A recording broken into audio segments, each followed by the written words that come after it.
এক গরমের দিনে একটি কাক ক্লান্ত হয়ে এদিক ওদিক ঘুরছিল। কাকটি পিপাসায় খুব কষ্ট পাচ্ছিল। সে পানির খোঁজে চারিদিকে ঘোরাঘুরি করতে লাগল।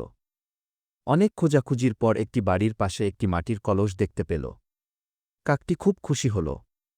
কাকটি কলসের কাছে গেল। কিন্তু কাকটি পানি পেল না। কলসটিতে খুব অল্প পানি ছিল। কাকটির ঠোঁট সেখানে পৌঁছাচ্ছিল না। কিন্তু কাকটি হাল ছাড়ল না। কাকটি কিছুক্ষণ চিন্তা করল। সে আশেপাশে খোঁজাখুঁজি করতে লাগল। তারপর সে আশেপাশে পড়ে থাকা ছোট ছোট পাথর কুড়িয়ে এনে কলসের মধ্যে ফেলতে শুরু করল। একের পর এক পাথর কলসের মধ্যে ফেলতে থাকল। ফলে ধীরে ধীরে পানির স্তর উপরে উঠতে লাগল।